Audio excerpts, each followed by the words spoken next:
This episode of Walsh Wednesday is brought to you by MHA of Dutchess County, Foam and Wash Car Wash, Juniors 2, the Council on Addiction Prevention and Education of Dutchess County Incorporated, Dayrock, Lockstep Rock Hair Design, A Touch of Naples Pizza and Pasta, Dutchess Beer Distributors, Feldman Kleiman Collins and Sape LLP, Attorneys at Law, and Walsh Valuation. Let's stay curious, keep an open mind, and as always, I'm glad we get to spend some time. Welcome to Walsh Wednesday. I do got to share just a couple of things with you. I have gone as a Halloween costume for a good amount of the films that you've worked on at this point. You talk about Austin Powers. My girlfriend and I, we did Austin Powers and Felicity. And oh, that's awesome. You talk about Pirates of the Caribbean. I was Captain Jack Sparrow. She was Elizabeth Swann. You know, we did stuff like that. It's kind of funny, like looking at your IMDb. I was like, oh wait, I did that for Halloween. I did that for Halloween. I did that for Halloween. They say like the Halloween test is like the moment that something has really hit the zeitgeist. Yes. And, you know, the fact that you've been a part of so many of my Halloween costumes, let alone so many other people's Halloween costumes, I just thought that was like a little, like, I don't know, just a little feather in the hat. Hey there, and welcome back to Walsh Wednesday. As always, I'm Connor Walsh, coming to you from the MHA studios here in Poughkeepsie, and we got a great crossover episode for you guys today. Yes, crossover. So this coming Monday, May 4th, we are going to be starting Your Best Used Starlight Spotlights through Mental Health America, where we're talking with people in the entertainment industry about their success and their psyche. It's going to be a lot of fun, and we're going to be having today's guest on that. But before he is on that show, we get him on Walsh Wednesday first. So you can listen to this episode, and then we got a completely new discussion of new topics next Monday. Check that out for more. We're going to have a lot of fun guests lined up for that, along with plenty of fun guests here on Walsh Wednesday. That's enough for future planning. We might as well get into this episode. He has over 80 credits on IMDb, working in special effects and makeup. He's been in the industry, and he's been working on some of your favorite films and franchises. Really excited to get into this today. So with us, we have one of the most prolific makeup artists of our generation, Hollywood makeup FX artist, Mark Viniello. Mark, how are you? I'm great, Connor. How are you? Doing good. So just to let the audience know, we have a little bit of a connection. We've actually known each other for a few years. My dad played golf with your dad and uncle, and that's how we met years ago before I had a beard. That's amazing. Yeah. That's amazing. I know. And it's kind of crazy that we're getting to have this opportunity to speak now, and I get to hear more about your career. And I guess the first thing I just want to talk about is your generosity. When you met me as a 10-year-old kid, you sent me a couple of props from movies you were in. I was a big Pirates of the Caribbean fan at the time. You sent me a prop of Will Turner's coin and a prop of Davy Jones's key, along with photos from your career. How nice and generous that was to send to some random 10-year-old kid. Sure, our dads knew each other, but like beyond that, you didn't have to do that. So thank you. You're welcome. I mean, remember, I was that 10-year-old kid once too, that somebody took the time to send me something and it really meant a lot to me. And I've never forgotten that. So anytime I can pay it forward, I'm more than happy to do so. Absolutely. So Mark, let's get into this.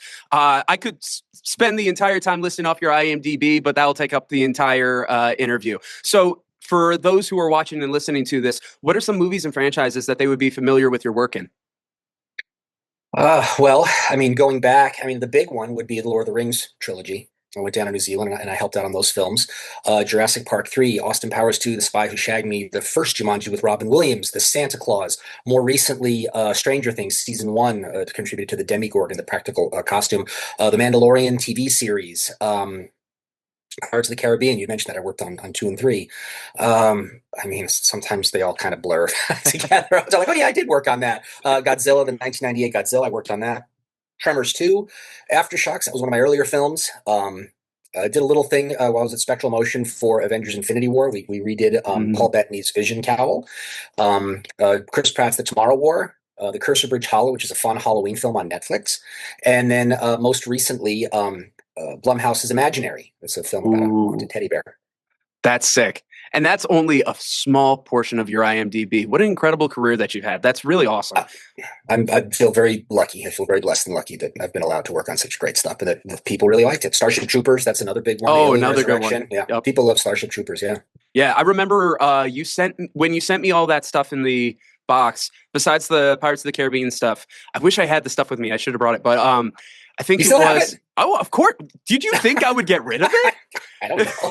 No. Things get lost. I don't know. People move. They grow. I don't know. No, it's still in the house. That's for sure. So no. But I remember you sent me pictures of you in the the pterodactyl get up for Jurassic Park 3. Jurassic Park 3, that was a big one. I remember you sent that, and you sent stuff for you said you worked on Alien Resurrection, right? I'm pretty sure it was from one of the Alien films too. So I remember, like, obviously, you know, being a 10-year-old boy, I was very familiar with those franchises. Like, this is so cool. Yeah, it was. It is fun, and I still love what I do. I still get a charge out of what I do. I still sometimes have to pinch myself that I still do what I do, and the people I work with, and the experience I've had. So I feel very, very fortunate. Yeah. No, before we kind of get into the nuts and bolts of like your early career and how you got into all this, I just got to say, it's not every day that you have like two connections to the Jurassic Park franchise in the Hudson Valley. Joe Mazzello, who lives in Hyde Park, was the kid from the first one. The first one, yeah. And here you are, you know, you got to be in the later installments. So yeah, wow, Hudson Valley's big on dinosaurs. I was going to say, if I had a nickel for every time somebody from the Hudson Valley was in the franchise, I'd have 2 nickels. But right, it's still weird that it happened twice, right? But yeah. So on another program that I host, and for anybody who's familiar with my work, you might have seen this, Walsh Wednesday, we've had Kevin McCurdy's Haunted Mansion on a couple of times. And the very first time that I interviewed Kevin and Holly, they gave you a shout out. And we were like, oh, I know Marty. And we were going back and forth. That was like one of your earliest experiences working in makeup and effects, wasn't it? Can we talk about that? It was, yeah, I would love to. So at the time, I was living actually in Danbury, Connecticut, and we were going to move to the Hudson Valley. And I was 14 or 15, and my aunt, who lived in the Hudson Valley, she said, you know, there's this Kevin McCurdy, and he has a haunted mansion, and you know, they do stuff that you do with monsters and masks, and would you like to meet him? And I said, that sounds great. I would love to meet him. And I remember my aunt picking me up from school and driving to Kevin's house, and he was in his garage, and Kevin was just very gracious and very kind and patient with this nerdy 15-year-old kid that was geeking out and all his stuff. And then they took me over to where the mansion was at the time. It was actually in Bowdoin Park. Yep. And I remember him walking me through, and I was just, it really checked all the boxes for me. Even to this day, I have a hard time being an attendee somewhere, like at a concert or something. I want to go backstage. I want to see how it works. I want to see the people work. And that really got that moment when he's showing me around the mansion and showing me this is the control room and this lights this up and this does this. And I just fell in love with it at that moment. And the first time I really think I did makeup on someone I'd never met before, usually like I'm gluing shit to my face or doing things on Friends, was for the Haunted Mansion. And the makeup artist was a guy named Don Deesh, who's now a professional magician who goes by the name Vlad. He does gothic magic. He, you know, looked at my stuff and we talked. He's like, oh, you know what you're doing. But then I remember that people started coming in. He was doing makeup. I think there might have been other people doing makeup. And I was just kind of like, I didn't know what to do. He physically grabbed me, sat me down, put a grease paint stick in my hand, sat a girl in front of me and said, go. And that's kind of what it took to just open the floodgates. And I've really been doing makeup ever since. Wow. That's awesome to have somebody like that who can just be like, plop, here you go, do it. They were wonderful. What was great about Kevin and Don, and really everyone at the mansion, it really was kind of like the island of misfit toys, where, you know, you had theater kids there, you had the actors there, you know, and you know, me, when I was in Danbury, I was really the only kid that liked monsters and movies and stuff like that. No one was really into it, but there I could name somebody like Tom Savini, and they're like, oh, and Don showed me this book by Tom Savini called Grand Illusions. I think it's called republished as Bizarro now, but it was awesome to see that okay, I'm not alone. There's other people that know about this stuff and, you know, are into it like I am. That was, and these guys were older, so I looked up to them, you know, so it was really, really, and they were just so patient, so nice with me too. I'll never forget that. They're still so patient and so nice. I've worked with them. I've worked with them a lot, actually, over this last year. We did a lot of different projects together, and it's so phenomenal. And funny how you said Island of Misfit Toys, because for their, for their holiday celebration, they actually constructed the Island of Misfit Toys. They really? Yeah. Yeah. So they had all of them. Kevin, when I met him, I'm like, I was blown away at how talented he was. And then I went to Hollywood and working there for a while, you know, we got to see like professionals on big budget stuff. And, you know, I went back not too long ago, a few years ago, and I saw the Escape Time Adventures they're doing. And I got to tell you, the quality of work that comes out of there that they produce could be on any big budget film in Hollywood. And the way Kevin is able to craft stories, and you know, he makes these whole scripts and backstories about the mansion. He does it in a way where I am blown away still to this day, after having worked in Hollywood now for over 30 years. I can still go back and just be floored by Kevin's talent and his creativity. Yeah, honestly. It really is insane. Actually, on a Walsh Wednesday episode, I brought some friends over, and the whole idea was to try to escape one of the escape rooms, and we filmed it, and it was such a fun time. But you're right, the storytelling aspect of it, and then, you know, when I went to the Haunted Mansion, of course, you know, I've done a lot of different haunted houses, haunted mansions. I've acted in a few, but the one thing that I have to say about, Kevin McCurdy's is the storytelling. It's like, it's not just you show up and you get scared. There's a narrative. There's a whole thing. And like some places that you go to with these haunted mansions, it's stop, start, stop, start. You have to wait for the next thing. No, once you're in it. There's no breaks. You're just straight in it for the ride. And that's something I really admire about that. There's a lot to admire about that. But how awesome for that to be one of your first experiences. I can see how that really stayed with you. Just like the few 100%. times that we have interacted, I can see that willingness and that joy and that creativity in you. And that's always been there. I mean, it's if you don't like what you're doing, why are you doing it? I mean, this was a crazy dream I had as a kid. I don't even know if I could do it. And Hollywood might as well have been another galaxy. It seemed so far removed from where I was. It really, I still, like I said, to this day, I still pinch myself that I'm here and I'm doing this stuff and I get to meet the people I meet and work on the stuff I work on. So, but I can still remember viscerally working at the Haunted Mansion. I did work there too, and I'd dress myself up in zombie makeups and stuff and scare people. And I had a great time doing that. So again, I owe Kevin a lot. Kevin's done a lot for me. Again, taking time, being patient with this like weird kid that he just took the time to show me how to make a plaster mold. You read about it, but really physically see it and then do it. That makes all the difference in the world. Naturally. No, that is so, so cool. So let's kind of back it up a little bit further then. In my research, getting ready for this interview, I heard that one of the big inspirations that you had getting into everything was Lon Chaney Sr., aka the man of a thousand man of a thousand faces. He's known especially. I know him for the original like Phantom of the Opera movie. That's where I know him from. But talk about that love for like the early monster movies and the early makeup that got you like so hooked on this at an early age. So going way back now, my mother passed away a week after I was born. So my father took us to live with my grandmother in Connecticut, in Danbury, Connecticut, and he worked to support us both, and she essentially raised me. She is first generation. She was born in Italy. She was off the boat. She came here in 1919. She lived through the Depression, the World War, and she loved the movies. And there was a book in my house, and I don't know where it came from. It was a scholastic book called Movie Monsters, and the author's name was Alan Ormsby. I don't know where it came from. I don't know who got it. I don't know, but it's one of my earliest memories is having this book. And each chapter of the book had a different monster. Like one page was Frankenstein, one page was Dracula, King Kong. But the first page was the Man of a Thousand Faces, and there was an image of a makeup box and all these faces coming out of it. And my grandmother had gone to the movies and saw the first run of Phantom of the Opera and The Hunchback of Notre Dame and all the Man Who Laughs and all these other films that he did. And she was a huge fan of his work. And I kept asking her, like, how did he do this? And she would explain it to me. I still didn't quite understand how someone could make their face look all this way. But, she explained that, he was this masterful actor and a phenomenal makeup artist that would literally change his whole body in some cases from film to film to be this character. I learned in the book that his parents were both deaf and couldn't speak. He could hear and talk, but his parents couldn't. So as a kid, to communicate, he would learn sign language. And a lot of film historians believe why he was such an effective silent movie actor is that he could convey emotion naturally. It was just because he did it his whole life, communicating with his parents. So he could convey these things to the audience in a way that could reach them, but a lot of other actors couldn't.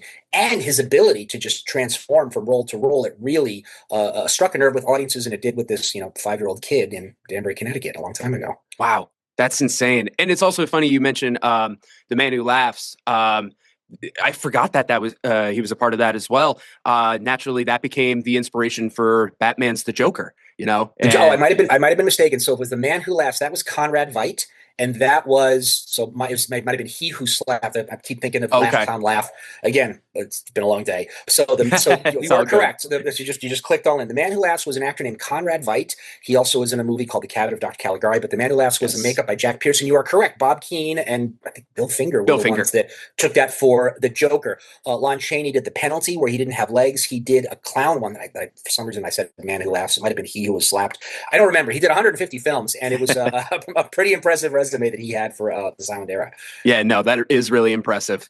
Phenomenal. I was lucky enough to speak with one Joker voice actor, JP Carliak. He did work for the Suicide Squad Kills the Justice League. And that was cool to kind of get into the background of the Joker with him from that aspect. So, yeah. Oh, that's awesome. Neat. Oh, yeah, no. Cool guy. Cool guy. He worked on that. He worked on X-Men 97. He did a number of different things. But I digress. This is about you, of course. But no, that's awesome that you had this experience, and it was a familial experience too. You were able to enjoy this with your family, so that makes it even more close to heart. So you have moments like that. You have moments that, here you are with Kevin McCurdy's. Another thing that I realized in my research of you getting things going is you were also greatly inspired by the first Jurassic Park before you even went out to California. If I'm not mistaken, you saw it at the Poughkeepsie Galleria, and you vowed that is like, I'm going to be a part of that one day. Yeah, June 11th, 1993. I'm at the Poughkeepsie Galleria. I had plans to leave a month later and drive across country. I'm 22 years old to seek my fame and fortune in California. And that was the last film I saw in New York at the Poughkeepsie Galleria. I had family and friends there. It was everything I wanted it to be. I had heard about this film that was, a year in advance. That you've got ILM, you've got Stan Winston, you've got Steven Spielberg. I mean, what could go wrong? It was everything I wanted it to be in a film. And, and as a kid growing up seeing the King Kong movies and the Ray Harryhausen films and the dinosaurs, I was all in. And again, it was everything I wanted to be. And yeah, at the end of the film, I stood up and I told everyone, I'm going to work on the sequel one day. Mind you, I'm 22 years old. I've never worked on a film ever other than a student film at that time. I probably had a better chance being abducted by space aliens than working on any Hollywood film, let alone the unannounced sequel of the biggest film that year. And yet 6 years later, I'm working for Stan Winston, and I forget we were finishing up like Austin Powers 2 or Galaxy Quest or one of those films, which are wonderful. It was a great experience working there. And the bay doors open, and a forklift comes in with this giant mold, and I'm like, what's going on? And my friend's like, you didn't hear? I'm like, what? JP3 got greenlit. We got a year to build everything. I'm like, no way. I'm like, really? So I was over the moon that happened, and I was again very fortunate that Stan allowed me to be in this pteranodon suit, and I mean, we had to prove that it was going to work. So the main artist, Chris Swift, and I mocked something up, and I'm, walking around the parking lot. We did this whole test, and we're all nervous. And, it was just a very loose mock-up with, pipes and PVC and, a fiberglass head molded out of a head that wasn't used for the second film. And I'm there, and I'm like, I've been, practicing, and I'm all ready. And Stan comes in, and I take a couple of steps, and he's like, it'll work. All right, let's make it. And he just left. Like he knew immediately, didn't ask any questions. He saw it. He's like, yep. And so we started making the Pteranodon.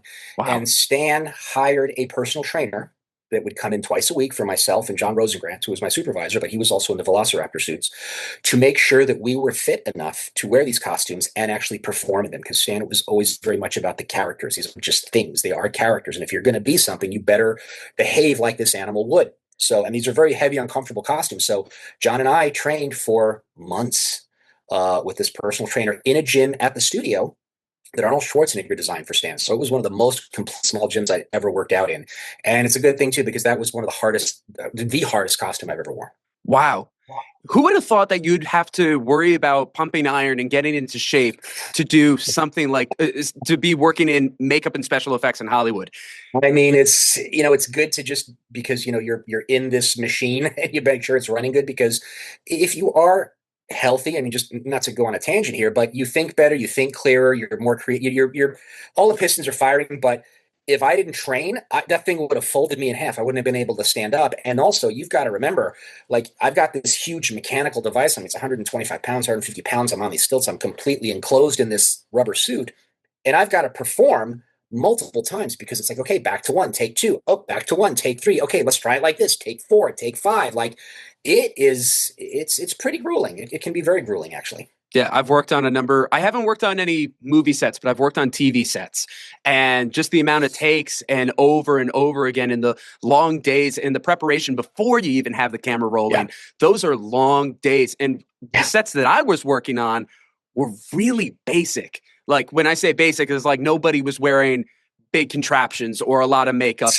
They pretty much look like you and I right now with minimal makeup and, just lighting and whatnot. So just adding that extra effect where you had all that stuff on you, that's huge. So with that being said, I'm curious now with all the different contraptions and mock-ups that you've had to wear, besides put on for other people, but stuff that Mhm. you've had to wear. What's one of your favorite? The Pteranodon is special to me for that reason, Mm, because of the declaration I made when I was 22. yeah. I have a soft spot in my heart for the Chupacabra in the low budget science sci-fi movie Chupacabra Dark Seas. Okay. And Giancarlo Esposito was in it. He played Dr. Pena. My friend and colleague Ken Niederbaumer did that whole build, and we went down to the Turks and Caicos and shot it. That was a fun show. That one's special to me. Another one was one of the baby Godzillas in the 1998 Godzilla movie with Matthew Broderick. That was working for Patrick Tatopoulos, and that was a great honor. I mean, he's a huge Godzilla fan, and also playing the alien or one of the aliens. I mean, Tom Woodruff was the main alien in Alien Resurrection. I was one of the multiples that was there. You saw the film, right? Alien Oh yeah, of Resurrection. course. There's a scene where there's three aliens in a jail cell or a containment unit. And in some scenes, I'm like one of the ones turning around. Then another scene, I'm the one backing up. So that they would shoot different angles and I'd play different aliens.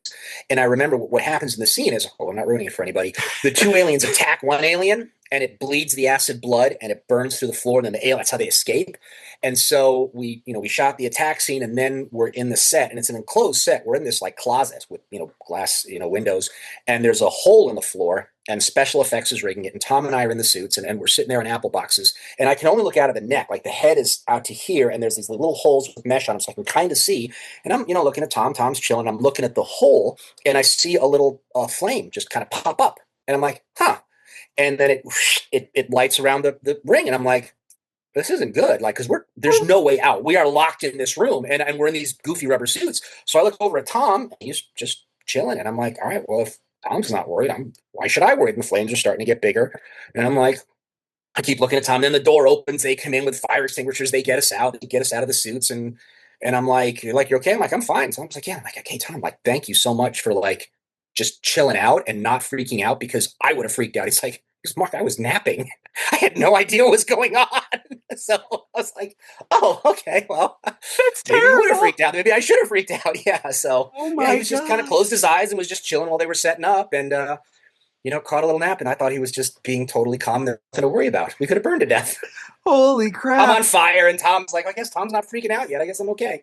Oh my God. Yeah, no, there's a difference between Zen and totally just out cold, I guess. Complete unawareness. Yeah. Oh So, my God. yeah. I thank God that it turned out the way that it did. You guys were unharmed. That's Oh good. yeah, But I mean, oh my the film God. sets generally speaking are pretty safe. I mean, accidents do happen. Unfortunately, but usually there's a lot of people around, and there's everyone really no one should be hurt or injured on a set. I mean, again, sadly, unfortunately, accidents do happen, but there's usually a lot of people there that can run to the aid of somebody if something goes sideways.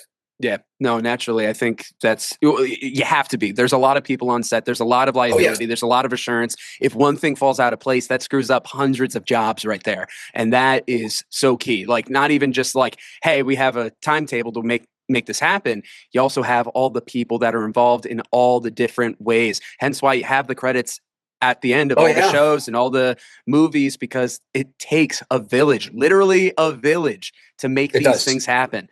And one thing about being here with Mental Health America, one of the greatest things that I've seen is the collaboration amongst people and the way that everybody's been able to help each other out to help, rise above certain things. And with that, working in makeup, special effects, things along those lines, you have to have a lot of collaboration. It's not just a Oh solo yeah. mission on that. So could you elaborate on the collaboration that you've seen throughout your 30-year career? There could be collaboration within the studio building the creature because there's different departments to make a creature. You've got a sculpture department, a mold making department, a skin casting department, painting department, animatronics department, fabrication. All of those have to work together, and everybody's job is usually dependent upon the department beforehand. So if somebody's late, it becomes a domino effect, and then the painter, who's usually at the bottom of that hill, is the one that usually has the least amount of time to do their job. But that's the last step before it's on screen. So that, working with just really talented, creative people is awesome. But on a set, you know, departments are very specific, and a lot of times it's different unions. So, there's certain things you can and can't do. The challenge with what we do is that, we do specialty costumes. We'll do like an Iron Man suit that a normal costume department couldn't do. Sometimes we'll do a specialty prop that has all these animatronic things that can be really weird, and so it is about respecting the other department and really coming to the department head and say, look, we're here to help. Like, you're the boss. Like, this is what we were tasked with doing. Let's talk about, your thoughts, because maybe there's some things that you think of and, what we contribute. We're just here to help. We all have the same objective. We all have the same goal, and we're all working together to do it. I'm not here to steal anybody's thunder. I'm not here to, say, look how awesome. No, I'm here to help. And I'm very, very conscious of being respectful to the department heads, because it is their department. And sometimes we're kind of thrown in, and, we do our best to just reassure everybody we're just here to help. That's all. Amazing. And honestly, that's the best way of going about it. And I think that's a lesson that a lot of people can take really in whatever field that they're in, and not even just a field, but in their everyday life. And that's something that we're trying to inspire here with MHA. And again, I really appreciate you going into that when it comes to that aspect of the business. Before we get into some of the more, heartfelt stuff here that's connected with MHA, I want to nerd out a little bit. I'm a huge Lord of the Rings fan. I want to talk about that a little bit. That was the first credit that you mentioned when we were getting into your filmography. So what specifically did you get to do on The Lord of the Rings, which is still considered one of the greatest trilogies ever put to film? It was special. It was unique. I had gone to New Zealand a couple of years earlier, and I filmed a Xena episode, and I got to fight Xena as a creature suit. That's neat. That was fun too. That was a fun creature. The Destroyer. It was like season 3, episode 6, A Family Affair, and that was a lot of fun. And I had a couple of days off. So I took a little plane. I don't remember how I even charted this, but I went to WETA, which is, I was in Auckland, they were in Wellington. And I got to meet Richard Taylor. And of course, I called ahead and he showed me around. And I was floored at the amazing work that they were doing down there. And I asked him some questions like, are these stories really true that I heard about you guys? Like, I heard you guys sculpted in butter because you couldn't get clay. And he's like, not exactly, but he's like, essentially, yeah, because they couldn't get clay to New Zealand and they had to sculpt these big heads. They took the waxy base that makes margarine, and they sculpted these heads out of this waxy base in a freezer, molded it, and then made the things they had to make. And I'm like, that Kiwi ingenuity is really second to none. And it really took it to another level on Lord of the Rings. So when Lord of the Rings happened, they put out a call. They sent up a flare to everybody all over the planet that did this stuff and said, come to New Zealand. We need the help to make this stuff. And they reached out to me, and I was stoked because it was one of my favorite books as a kid. But I was working at Stan Winston's at the time, and we were just getting ready. We're just prepping for Jurassic 3. The molds had come in. Another film, AI, artificial intelligence, was at the studio, and I was the head of my department. And Stan always shut down for Christmas. He would shut the studio down for 2 weeks, give everybody time with their families. He was very adamant. And I said, hey, is it okay if I, go work on this thing? I might be a little over the Christmas break. And he said, you can go, but I want you to give me your word as a man that you're going to come back here because we've got some things starting that we need you for. And I gave him my word.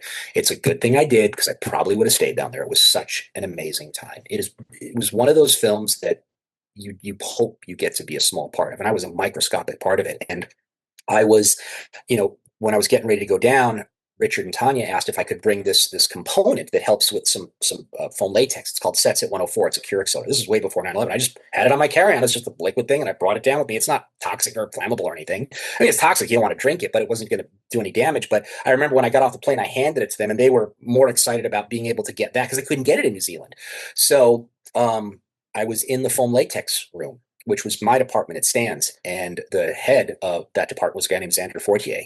And there was like 6 or 7 people working there. And I went in and I just said, hey, this is your room, dude. Just tell me what to do. And he just put me to work and I just started helping everybody. And then after the first week, he said, so what do you think? And I said, there's a lot of work, guys. We'd start at 7 and we would be out the door at 6 p.m. with the last mold going in the oven. And we'd set the timer to have the molds cook overnight. And he said, would you do anything different? I said, well, there's some things I would do different because I've been doing this. I've done it a lot. I've done it a lot longer than he had at that time. And he said, would you mind? And I said, if you would allow me to, I would be honored to just kind of put in my 2 cents. So he let me kind of move some things around. And we would start it then at, 6 or 7 in the morning, but then we would be out by like 2 or 3. And then those last couple of hours, we'd go to other departments and help them with some of the work that they did, because the scale and the scope of these films, what Weta did, I have a hard enough time just keeping track of the makeup effects and the prosthetics, but they did the costumes, the armor, the props, the miniatures. Like, it was how Richard Taylor was able to keep track of everything and keep the level of quality. That's a leader. And, sometimes we'd be working Saturday. Richard would come in on a Saturday and he would clean out the fridge. He even, for the artists, he paid for models to come in on Wednesday and have like a sculpting from life class. Oh, wow. And he didn't charge, just said, anybody wants to do this, please come do this, draw from life. And the work, he said, the work quality any artistic endeavor is going to tell you drawing from life, sculpting from life. That's the best that you can do. And so he did it, and the artist took advantage of it. Wow. Again, it was one of those moments that it really was so very special. And again, I just feel so lucky and honored to be a part of it. It was also during Y2K. Remember, the world was supposed to end at the year 2000. And it was going to end in New Zealand first, because that was the first industrial country to get, and I'm like, what am I, 28, 29 at the time? And I'm like, not married. I'm like, let's go. If that's going to be ground zero, that's where I want to be. So I went down there, and of course the world didn't end. And it wound up being not only a wonderful experience, and I have some dear friends that I'm still friends with now, thanks to social media. I can contact people, but it's still one of the most beloved trilogies, and I'm honored to just even have my name on it. I was there for such a brief time. I even felt embarrassed even getting my name on it, because people were there for years working on these films. I understand that, but you know what?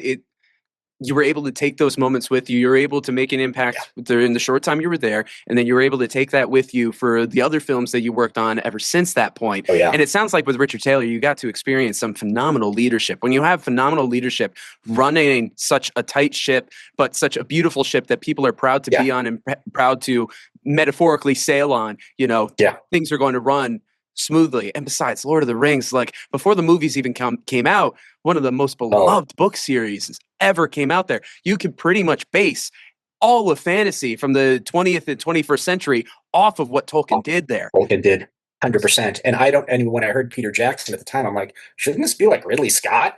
How wrong I was. Like, I'm sure Ridley would have done great. Peter Jackson, he took that, he made it what it was. It was him that would just fought the studio, said, I am not going down in history as the guy that messed up Lord of the Rings. Like, we're doing this, because they're like, faster, quick, the budget. He's like, nope, we're doing it right. And I didn't get to go to set because we were just racing to get stuff done, but he would read from the book, supposedly the passages that they were going to shoot, just to make sure everybody was on the same page, metaphorically and really, like what they were shooting at that time, to stay as close to the source material as possible. They were very passionate about it, and it shows. Yeah, that just goes to show you, when, again, the right leadership, the right people at the helm, people who are passionate about what they're doing, it makes a difference. And pause. We're going to take a quick break from our interviews to hear from our sponsors. First up, we got our friend Andrew O'Grady from MHA of Dutchess County. When we talk about mental health, we often focus on the symptoms: anxiety, depression, isolation. But what we don't talk about nearly enough is the root cause. And more often than not, that root cause is trauma. This is Andrew O'Grady, CEO at Mental Health America of Dutchess County. Trauma doesn't always look dramatic. Sometimes it's quiet. Sometimes it's an experience you've carried alone for years. Sometimes you've never spoken about it because it feels shameful or because you were told to just move on. But here's the truth. Holding a painful secret doesn't protect you. It weighs on you. It shapes how you think, how you feel, and how you move through the world. It can impact relationships and jobs, the way you attach to people and interpersonal friendships and work relationships. And you don't have to keep carrying that weight by yourself. Healing is possible when you finally feel safe enough to talk about it. Contact a therapist today. If you need help with that process, contact your primary care physician or call MHA of Dutchess County. We're happy to help you find someone. It's time to take care of yourself. You just may have the best year of your life. For 60 years, we here at Foam & Wash Car Wash pride ourselves on giving back to the community, because we're your neighbors. It's our community too. In celebration of Foam & Wash's 60th anniversary, we want to say thank you. By visiting the link on screen and in the description, you'll receive one free hot wax and shine car wash. No hassles, no gimmicks, just a token of our appreciation. Foam & Wash Car Wash, home of the unlimited wash membership. Thank you for being part of Foam & Wash Car Wash's story for the last 60 years. This episode is also sponsored by Juniors 2. Come on out to Juniors 2 in Poughkeepsie, New York for Thursday Night Trivia, hosted by CMJW Entertainment. Play as a team as you work your way through 4 rounds of trivia categories in order to win gift certificates and other prizes. Juniors 2 Trivia Nights, every Thursday starting at 7 p.m. at 1126 Dutchess Turnpike, Poughkeepsie. Next, we have a message from our friend Jeff Feldman from Feldman, Kleiman, Collins, and Sape LLP, attorneys at law. Hi, I'm Jeff Feldman. In 1986, when Paul Kleiman and I started our practice, our goal was to create a law firm where you could meet with an attorney and feel confident that that attorney would be with you every step of the way. Today, the firm has been successfully trying cases at all levels of state and federal courts throughout the Hudson Valley and Capital District. We have been selected as one of the best personal injury and medical malpractice defense law firms by U.S. News and World Report every year since 2009. For all of those years, we were the only firm chosen in any litigation specialty between Albany and White Plains. Your case is important to us. Giving you the time and personal attention you deserve has always been the hallmark of success. Initial consultations are free of charge and always with an attorney. In 1 year, I went from unemployed making videos in my family room to becoming a top 40 under 40 honoree, gaining hundreds and thousands of views. And I'm just getting started. It's time for the second annual Walsh Wednesday Fund Drive. It's Connor coming at you once again, and what better day to launch the second annual Fund Drive than to do it on National Connors Day? Seriously, that's a thing, not some April Fool's prank. Guys, 2025 was such a transformative year here at Walsh Wednesday, and I'm so excited to see what 2026 has to offer. Over the span of the last 60 plus episodes, not only have we gotten to speak with local leaders and creators, but we worked with platinum selling artists, Broadway veterans, Hollywood actors, banana ball players, and even Olympians. Because of the hard work from this past year, Walsh Wednesday is once again nominated for Best Podcast, part of Hudson Valley Magazine's Best of Hudson Valley. None of this would be possible without you, so thank you. You can help Walsh Wednesday continue to grow by donating to our GoFundMe and by voting for Walsh Wednesday for Best Podcast. Both links can be found in the description of this episode. And if you don't have the funds to donate at this time, that's fine. I totally get it. Just sharing alone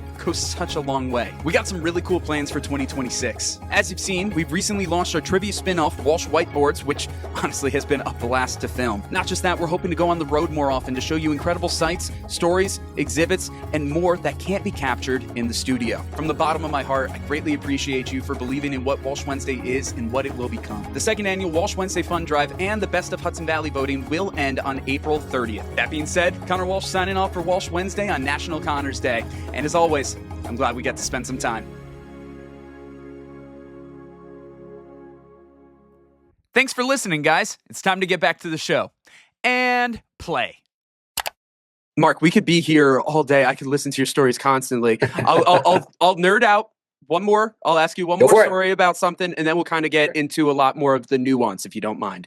But so something that is more recent, something that is very much in the headlines right now. Stranger Things just came to an end, but you got to be on the ground floor of it. You were a part of it in season 1 before Stranger Things even had a name. You helped design the demigorgons into be what they are today, which is insane. Could you tell us about that time with Stranger Things? Sure. So I'm at Spectral Motion, which is run by Mike and Mary Elizalde, and we got a call for this Netflix TV series, which was called the Untitled Duffer Brothers Project. And I had done some TV before. I did CSI New York. I did Heroes. I did 5 Years on True Blood. So I knew, and I'm like, I was the most likely candidate at the studio at that time to head up a TV show. I'm like, well, let's do this. And I remember reading the scripts, and I got chills a couple of times. I'm like, these are really well done. Like, this is and meeting the Duffers, they are children of the 90s, but they were fans of the 80s. It's like, people watching Happy Days and being a fan of the 50s, even though you were never there. Like, they loved the 80s, and it really came through. So again, you work on something. Aaron Sims actually designed the Demigorgon. It came to Spectral. We had to turn his design into a creature suit, which was not easy to do because the proportions were all wrong. So fortunately, we had an excellent creature suit performer named Mark Steger. Claire Fluin, our costume designer, really helped with that. Mark Satrakian did an amazing mechanism for this. And, it was a challenge because TV, it's never enough time, never enough money. But, you don't know what you're working on. And I got to fly out to Atlanta and work on the set. There's a scene in the forest where he's eating a deer. So I was there for that, helping work on the Demigorgon. And then, you come back, and there wasn't a lot of times. It was just sending something. And then, he wasn't in it like the full season. He was just in it at certain points. So you do it, and then you kind of forget about it. And then I guess a year or so later, I'm back east. I'm visiting my cousin Katie, who at the time was working for Hasbro, and she was giving me a tour of Hasbro. And I'm like, this is flipping cool. You have 3D printers and stuff. And all everyone was talking about was Stranger Things. And I'm like, wait, the Duffer Brothers thing? I think that's what they were calling it. What? It was the most lauded project. I mean, more than Lord of the Rings. Like, it was in the immediate zeitgeist of everywhere. You hear about a movie comes out, hey, it's cool, but this was all everyone was talking about it, because I guess everyone sat and binge watched it. I think they all dropped at the same time. Netflix does that, yeah. Yeah, they just went bananas with it, and I was like, what?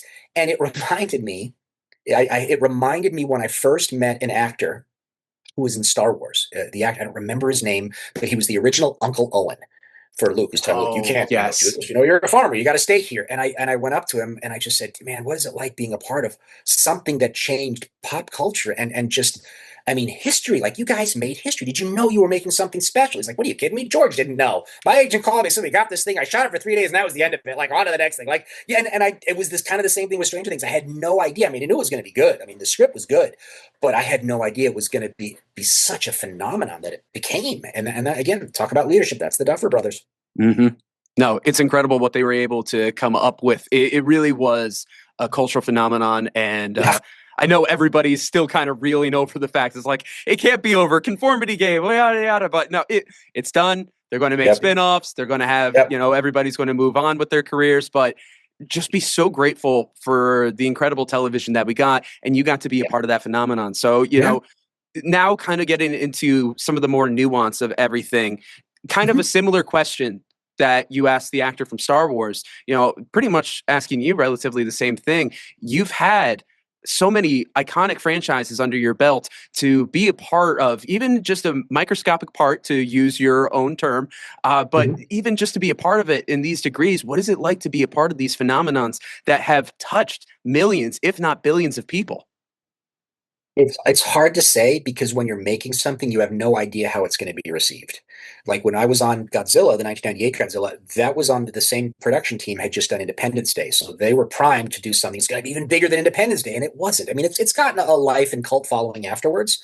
I mean, the same thing with Starship Troopers is that when you're making it, you thought, when I went to go see it, I'm like, it's not quite RoboCop, which was one of my favorite films. And I thought, it's Paul Verhoeven, it's going to be like RoboCop. And at the time I was like, but again, it's gotten this life and this rabid fan base as the years have gone on. So, really, Lord of the Rings, that one you knew was going to be special. You knew that one was going to be different. I mean, I can tell you films I worked on that I'm like, just get me out of here. I want to shoot myself right now, because why didn't I have just a desk job, and it winds up being a huge hit. And there's other films like, I'm having a great time, and it turns out being terrible. The one exception to that was Galaxy Quest. That was a fun script. That was a fun build. It was a fun shoot, and it was a great movie. Like, that rarely checks all those boxes, but Galaxy Quest was the one that comes to mind. That was a lot of fun. A lot of times you go, one of the first films I worked on was Jumanji with Robin Williams. And one of the this was a lesson for me. One of the tasks I had is Amalgamated Dynamics, the company I was working for, made this amazing little animatronic bat puppet. This thing could make expressions. I was just blown away by it. And I was tasked with making the wings. So I had this mold, and I would stipple a layer of rubber, and I would put these little veins in, and I made these beautiful translucent wings. They put them on the puppet. I'm like, this is awesome. This thing, you can make a whole movie about this. Film comes out. It's in one of the opening scenes. The bats come in. The puppet lands on the girl's shoulder. She looks at it, goes, and then it flies away, and that's it. You didn't even see the wings. And I'm like, well, when's it coming back? Like, there's got to be more. Like, we spent months building this thing for literally 3 seconds of film. You've got to that's a lot of times what happens. And you have to remember, you're doing something to tell the story. It's not the end all be all. And I think a fatal mistake a lot of effects guys do when they become directors is they get so focused on the thing. That's just one of the colors on the painting. Like, the painting is the thing. And, going back earlier about, talking about work and stuff, I remember a guy I worked with on True Blood said this. He says, look, remember, and anytime you're doing something creative or something you love, is that, Todd Masters is not our boss. Alan Ball, the showrunner of True Blood, is not our boss. The work is our boss. And he was right. And that's what the focus is. And I think that's why I still get excited about working on stuff, because I still love the work. I still love the process. I still love making stuff. And I've never forgotten that. And then that's a message to people, like, the work should be the boss. That is a great way of describing it. The work should be the boss. I think that's a beautiful way of describing that. And especially, being in a creative field myself, I'm not creating monsters like you are, but I'm helping to craft stories. And also being a musician, director, producer in my own right, let the work do it, because it's funny. It's funny you say that, because I was just shooting a series of commercials recently, and a couple of people were asking me, it was like, so what exactly is this going to look like at the very end? It's like, I can give you a general idea, but I can't tell you exactly what it's going to look like. We got to let the work make itself happen. We'll do all the takes. We'll do all the shots. We'll do all the angles. Coverage. Yep. But I don't know what we're going to use at the very end. It's a matter of what, the magic that happens in the moment. And then you kind of look at it all. And it's like, oh, I wasn't expecting that take to be awesome, but that take is awesome. And like, what you had in your mind gets totally thrown out. And then it just kind of becomes its own thing. I was talking to one of the actors. I was showing it to him later. and he was like, "Oh my God!" It's like, I can't believe you caught that. I can't believe like you captured that. This is amazing. And again, it's just a commercial. It's nothing crazy, but No, it's still it's something. It's still the yeah. art, and it's still a lot of fun. And it was great to capture that. So this leads to It's something. I don't mean to go cut you right off. ahead. There's Go something you ahead. said Go there ahead. that reminded me, because I always thought as a kid, like, oh, you make a movie and it's exactly how they have it in their head. And no, a quote I heard early on is when you go into the editing phase, that's when you find your movie. And I think it was Coppola that said, if you can get even 25% of what your head is up on the screen, you've hit a home run. And and again, which is, it's so funny. The industry, I'm such a contradiction, because I like control. I don't like surprises. Anytime I go to set with a creature and animatronic, we've done tests, we've shot footage, we know what this thing can do. And then we get to set, it is like, it's off to the races. This could work. This could work. But I also love that spontaneity as much as I like being prepared. Yeah. And I think it's because generally I'm very prepared that when something does pop up, it's like, it doesn't freak me out. I can pivot and I'm ready to go with it. I love that aspect of the business too. Oh, So yeah, absolutely. I love that organic, and that's one of the things too with, I love CGI. I think CGI is a phenomenal tool. In the same breath, though, what kind of movie would Jaws have been? We all know the story that Steven Spielberg shot a shark movie and the mechanical shark didn't work. So he had to figure out a way to tell his story. But what if he had CGI? What if he had that tool? When the shark broke down, like, we'll just do a CGI shark. I was like, oh, it would have sucked. I'm like, we don't know that. It would be a different film. Very But different. sometimes I think that the limitations force creativity, especially in storytelling, and it can create, like you said, happy accidents, like the shots of the shark, the music, the way the dock came off, and all that stuff was, again, happy accidents. I'm sure Yeah. Spielberg was miserable at the time. He said Jaws was a fun movie to watch. It was not a fun movie to make. I mean, Oh, I'm sure. No, like, stuff is going on. So to your point, like in the case of Jaws, the fact that we saw so little of the shark made it even scarier. And that's what makes 100%. that's what makes the movie. Yes, if you had a CGI shark and you could see the shark more often, totally different film. I agree. Totally different film. It's hard to say otherwise. So yeah, along the lines of what you're saying of like, let the work be the boss. You mentioned CGI already, and CGI, that's a great tool that, it's being used, and it's very important in the film, TV, and just media genre overall. That's a small part of the question I want to ask next. In a world where we're seeing a lot of technology kind of overtake some jobs, aka AI, the way things are going, we don't need to get into a huge discussion of AI, but what I want to talk about between AI, but then also censorship that we're seeing either from studios or from politics or anything like that. Why is it so important to have this real sense of expression? Good question. I mean, I can touch briefly on my thoughts about AI, because it is a looming question, and my opinion is it's already part of the workflow to some degree. Oh yeah. The genie's out of the bottle. You better, it's not going back in. So you better find a way to play nice. How it's ultimately going to play out is unknown. The way my brain works, it works in corollaries and analogs. Like I have to think back. So like for years, for centuries, the only way that actors told stories was through play and through theater.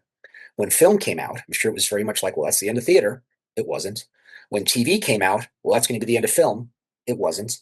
So, but it did evolve. And with AI, what I think is going to happen, I'm always reminded a line from The Incredibles. If you've ever seen The Incredibles, the bad guy Absolutely. wants to give everybody superpowers. Yeah. And his line is, when everyone's super, no one will be.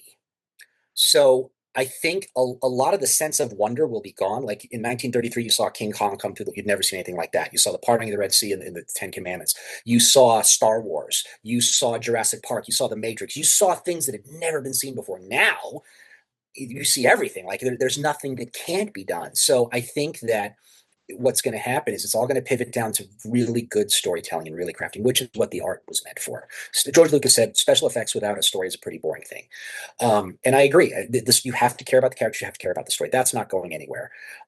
As far as censorship goes, I am not a fan of censorship because and it becomes a slippery slope. There's a famous quote, I think it was attributed to Voltaire, that said, I may not agree with what you have to say, but I will fight to the death for your right to say it. Yes, I'm familiar with that one.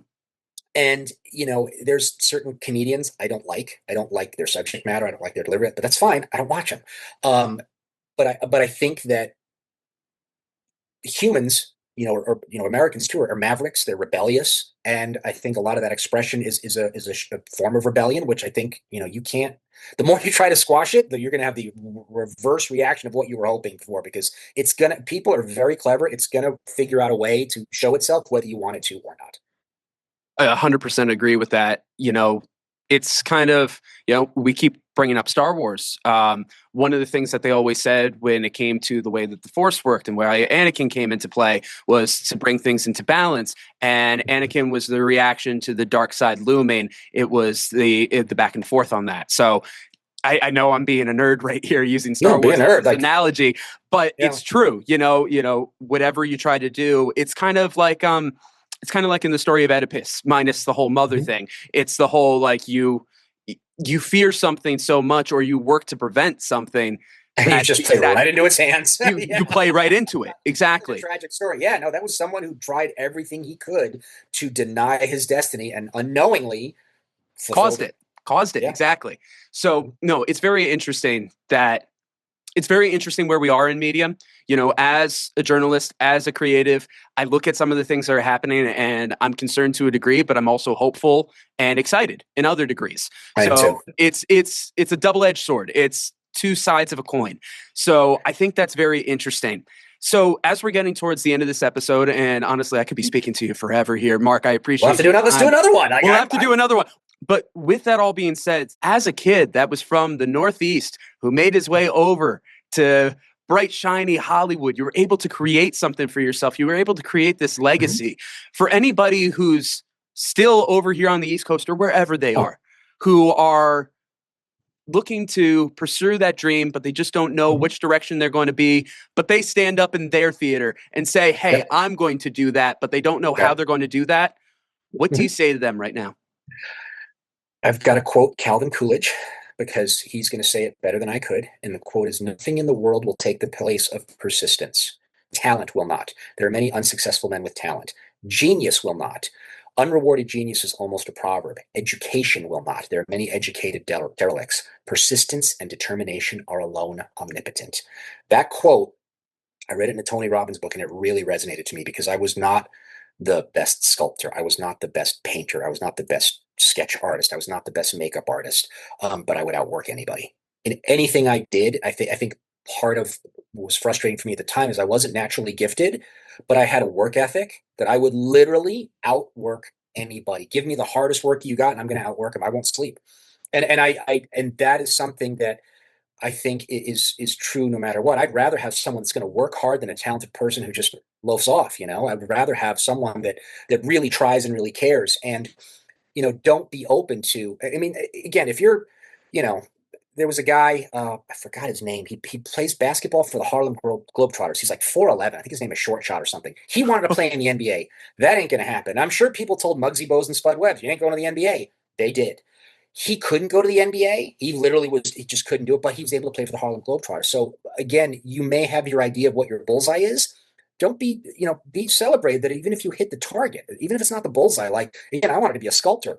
And then I went out there and I saw the sculptors and I'm like, oh God, like I would have to stop everything and just sculpt it, but I had to eat. So I would, be doing other stuff. So again, and now I'm in the position where I'm very fortunate where I work with these phenomenal sculptors and we collaborate and we talk about things and I can help art direct.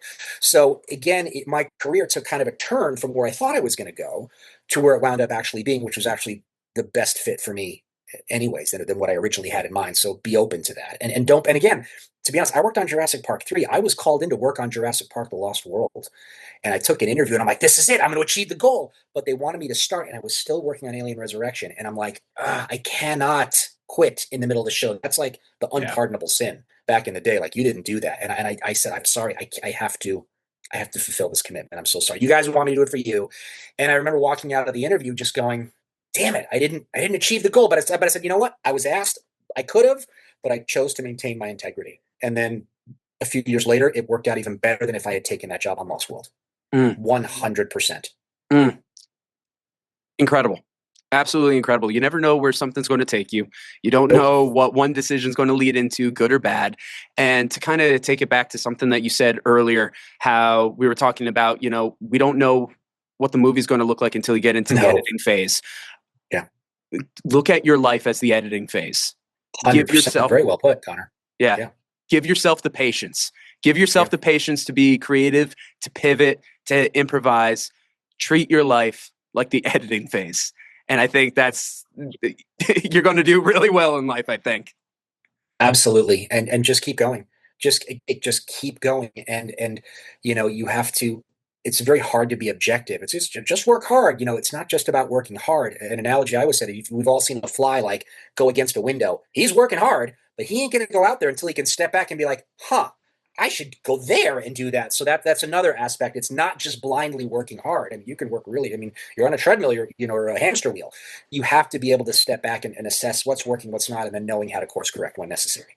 Without a doubt. Absolutely. I hear you with that. I think that's a great way to end this episode. Again, Mark, thank you so much for being here. Greatly appreciate you. And of course, we'll have information about Mark in the links in the description so you can learn more about his filmography, other projects, and just keeping up with everything that he's doing. Mark, again, thank you so much. Thank you, Connor. My honor. Thank you. Awesome, Mark. Seriously, I really appreciate this. This is Thank you. a great opportunity. Again, from the 10-year-old me to the 28-year-old me, thank you for giving your time to me. And was it 10 years old when I sent you that stuff? It was around that time. Ago? It was around that time because it would have had to have been after the second Pirates of the Caribbean. Because it was 06, 07, right? Yeah. Yeah, because I would have had the molds by then for that stuff. Yep. And I was in 2007 turning 10. So it would have had to have been around that time because obviously Will Turner's Coin, that would have been around by then. Yep. But you needed to have been working on the second film to have sent me the key. So, for me to understand what the key was. Right. Davy Jones's locker, right? Yeah. Yep. So, so I was about 10, 11, maybe 11. Okay. Yeah. Wow, that's crazy. Yeah. Crazy. I know it's kind of, but again, just kind of like what we said before, you never know how like one instance is going to affect something later on. Like here we are all these years later as professionals in our own fields getting to talk about this. Right. I mean, you're not a kid. You're like an equal. Like you're a dude. Like it's like I'm still tripping out. You know what I mean? So I'm going to call my uncle tomorrow and say, you're not going to believe what I just did a podcast with. So I'm gonna kick out of it. Amazing. Well, Mark, I will let you have the rest of your evening. It is 9:12 here on the East Coast, and I haven't been home all day, so I'm going to head home now. Time to tap out. Good night, Connor. Thank you again. Good night. Appreciate you, Mark. See you. I appreciate you. Thank you. Let's do it again. Yes, totally. And that's a wrap on this week's episode. Much love to our sponsors this week: MHA of Dutchess County, Foam and Wash Car Wash, Juniors 2, Council on Addiction Prevention and Education of Dutchess County Incorporated, Dayrock, Locks That Rock Hair Design, A Touch of Naples Pizza and Pasta, Dutchess Beer Distributors, Feldman, Kleiman, Collins & Sape, LLP, Attorneys at Law, and Walsh Valuation. Thank you to our Walsh Wednesday All-Stars, all of those who have generously contributed to the Walsh Wednesday 2025 Fund Drive. You can see the list of names on screen or in the description of this episode. And of course, thank you to our Walsh Wednesday Warriors, Jim Robinson, John Newhall, Meg Boyce, and Jenna Hess. These individuals have pledged $100 or more to Walsh Wednesday for 2025, either through the GoFundMe or our Patreon.